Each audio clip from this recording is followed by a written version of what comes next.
শুভ সকাল বন্ধুরা, মিষ্টিস ফ্যামিলির একটি নতুন ব্লগে তোমাদের সবাইকে ওয়েলকাম।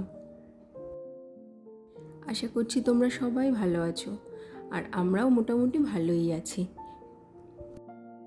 এখন বাজে সকাল 7টা, আর এখান থেকেই তোমাদেরকে সাথে নিয়ে আমি আমার আজকের নতুন ব্লগটা শুরু করছি।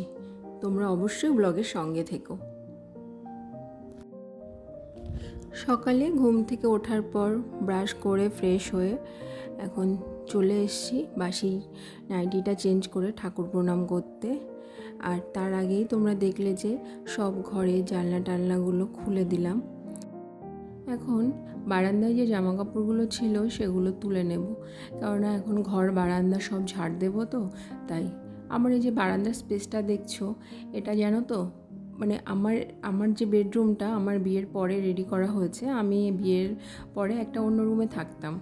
তা এই যে বারান্দাটা তোমরা দেখলে, যেখানে আমি জামা কাপড়গুলো মেলে দিই, তো আমার বাড়িতে আমার শ্বশুর বা হাজব্যান্ডের ইচ্ছা ছিল না বারান্দাটা করার। ওরা বলেছিল পুরো স্পেসটা নিয়ে নিই, তাহলে ঘরটা আরও বড় হবে। আমার রুমটা মোটামুটি বড়ই আছে, তাই বললাম না, বারান্দা থাকলে অনেক কাজে লাগে। দেখো সত্যি কত কাজে লাগে এখন আমি প্রত্যেকটা পদে পদে বুঝতে পারছি। জামা কাপড় বৃষ্টির জন্য ভেজা থাকলে ওখানে মেলতে পারি, আরও অনেক কাজে লাগে। সেটা তো সবাই জানে যাদের বাড়িতে এরকম ঘরের লাগোয়া বারান্দা আছে। তো যাই হোক, এখন আস্তে আস্তে সব ঘরগুলো ঝাড় দিয়ে নেব, আর তারপরে আর যা যা কাজ আছে সেগুলো করব।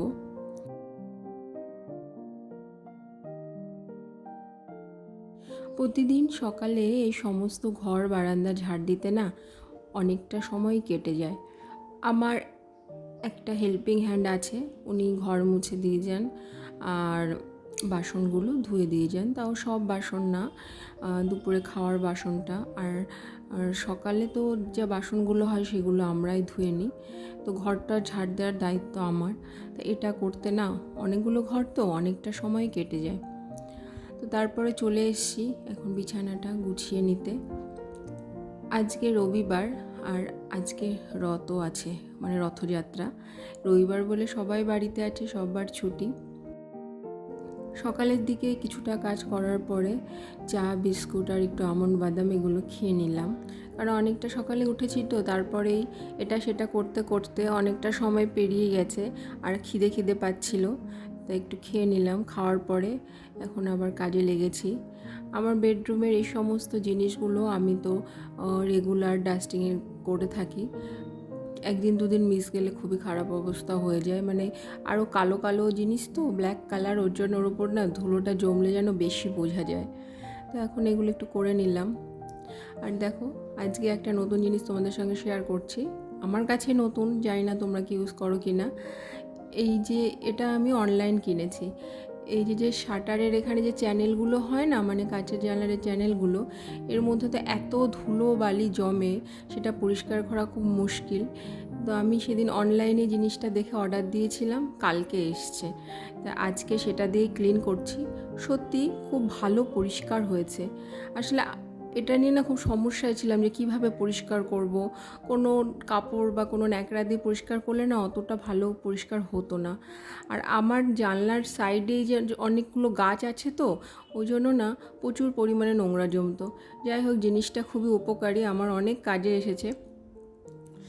তো তারপরে আজকে আর অন্য কোনো ডাস্টিংয়ের কাজ করিনি, চলে এসেছি কিচেনে এসে ভাত বসিয়ে দিয়েছি আর উচ্ছে আলু সেদ্ধ দিয়ে দিলাম। আমাদের বাড়িতে না দুপুরে ভাতে মানে কিছু না কিছু সেদ্ধ দেওয়া হয়। প্রথমে সেদ্ধ দিয়ে কিছুটা ভাত খাওয়া হয়, আর তারপরে তরকারি যা করা হয়। আর এখানে ডিম সেদ্ধ বসিয়ে দিলাম ছেলের খাওয়ার জন্য। একসঙ্গে ভাত আর ডিম সেদ্ধটা হয়ে যাচ্ছে। আর আজকে করেছি গাটির তরকারি, গাটি কচু, টমেটো আলু গাটি দিয়ে। আর আজকে চিংড়ি মাছ নেই, আজকে আছে বাটা মাছ। চিংড়ি মাছ দিয়েও টেস্ট লাগে, আর বাটা মাছ দিয়েও ভালোই লাগে খেতে। বড় বড় বাটা এনেছিল বাবা বাজার থেকে, সেটা দিয়েই এই গাটি কচুর তরকারিটা। আর রথের দিন, তার মানে তো বৃষ্টি, দেখো কি বৃষ্টি হচ্ছে সে সকাল থেকে। আর আমার রান্নাঘরের পাশেই আমাদের এই ডোবা মতো, ওটা প্রায় ভরে গেছে বৃষ্টি হয়ে। কিছুদিন ধরে বৃষ্টি হচ্ছে তো ভালোই ওটায় জল জমে গেছে। তো তরকারি করা হয়ে গেছে, আর আছে ডাল আর ভেন্ডি আলু ভাজা। ডালটা তো বাড়িতে রোজই হয়। আর তারপরে কিছুটা আম কেটে নিচ্ছি। আমের সিজন, ডেলি আম খাওয়া হচ্ছে। পেটও খারাপ হচ্ছে কিন্তু আম খাওয়া বন্ধ হচ্ছে না, কেননা সিজন চলে গেলে তো আর আম পাবো না।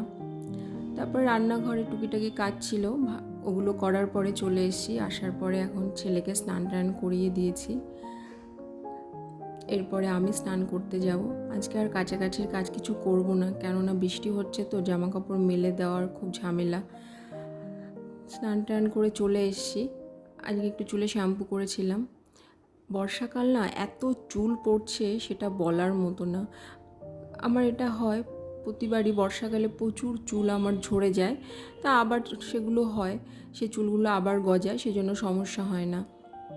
কিছুক্ষণ আগে বৃষ্টি ছিল আর এখন বৃষ্টি কমে গেছে।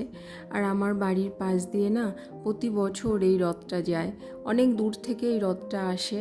আর আমরা তো রথ টানতে যেতে পারি না অত দূরে, তাই এই রথটা আসলে না এটাই আমরা একটু নমস্কার করে নিই, দড়ি ধরে টানা যা বলো এখান থেকেই করে নিই। তাই মা কাকিমা আমরা সবাই দাঁড়িয়েছি এখানে রথটা দেখার জন্য, আর রথের একটু নমস্কার করব।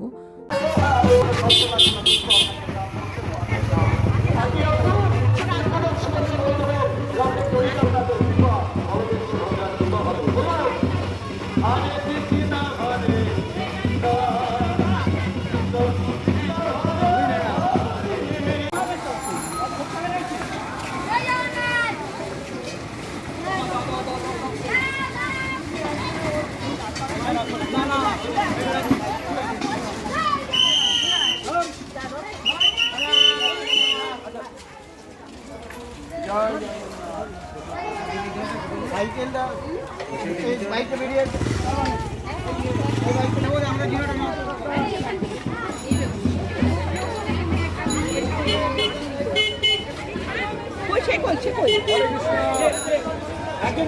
টাকা দিলে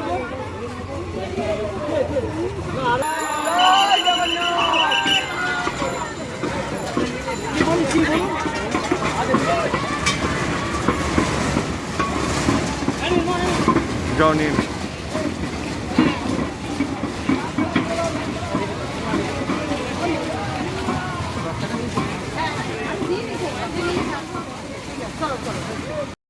এখন বাজে দুপুর 2টো মতো।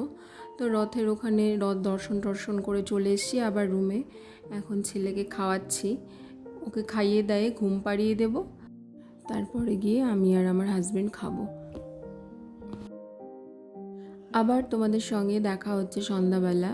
এখন বাজে সন্ধ্যা 6:30 মতো।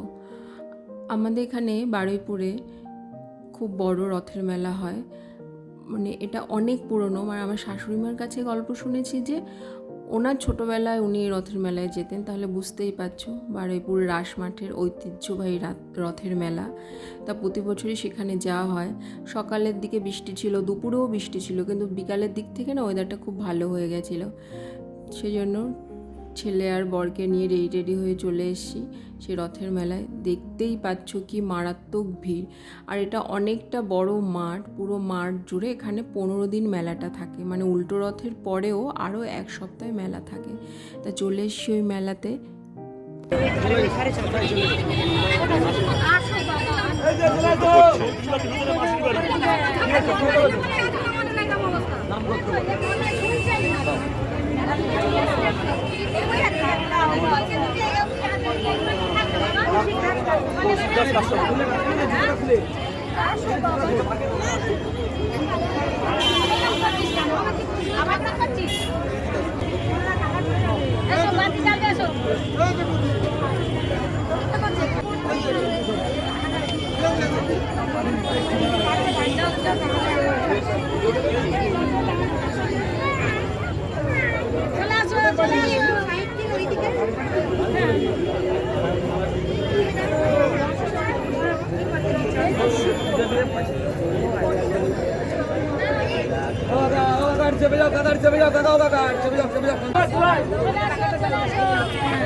রথের ওখানেই ধূপকাঠি মোমবাতি ধরিয়ে দেওয়ার পরে এখন মেলার মধ্যে ঢুকে গেছি। আর ছেলে মেলাতে আসলে তো এই গাড়িতে চড়তে বায়না করে, তাই ওকে একটু এই গাড়িতে বসিয়ে দিলাম। এত ভিড় আজকে আর সত্যি কথা বলতে বেশি কিছু ঘুরবো না, এখনও প্রায় 2 সপ্তাহ আছে, তো অন্য দিন আসবো। মানে মারাত্মক ভিড়, সেটা বলার মতো নয়। তো চলো তোমাদের সঙ্গে এরপর মেলায় কিছু দৃশ্য আমি শেয়ার করি।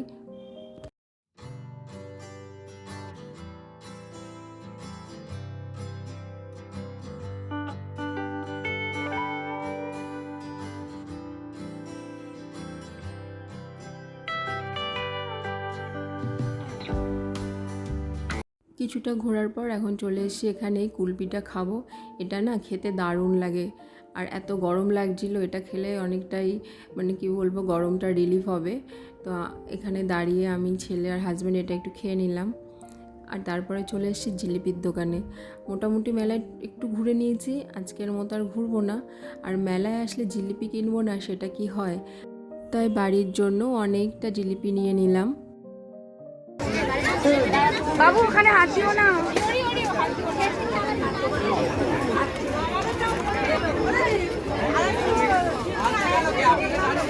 নিচো এখন বাজে রাত প্রায় 9:30। বাড়িতে আসার পর এখনও ড্রেস ট্রেস কিছুই চেঞ্জ করিনি, যে জিলিপি নিয়ে এসেছিলাম। তো আমার তো 3 জন কাকা শ্বশুর, তাদের ঘরে সবাইকেই জিলিপি দেবো, তাই একটা বাটিগুলো করে সেগুলো এখন সাজিয়ে দিচ্ছি প্রত্যেকের ঘরে দেওয়ার জন্য। তো চলো বন্ধুরা, আজকের মতো ভিডিওটা আমি তোমাদের সঙ্গে এই পর্যন্তই শেয়ার করলাম। দেখা হবে তোমাদের সঙ্গে নেক্সট ব্লগে। আশা করছি তোমাদের ভালো লেগেছে। তোমাদের যদি ভালো লাগে তাহলে প্লিজ তোমরা একটা লাইক, একটা কমেন্ট অবশ্যই করো। আর যারা আমার চ্যানেলে নতুন এসছো তারা আমার চ্যানেলটা সাবস্ক্রাইব করে দিয়ে আমার পাশে থেকো, আর আমার ব্লগগুলো দেখার তোমাদের অনুরোধ রইল। তো সবাইকে জানাই শুভরাত্রি, সবাই ভালো থেকো, সুস্থ থেকো, টাটা।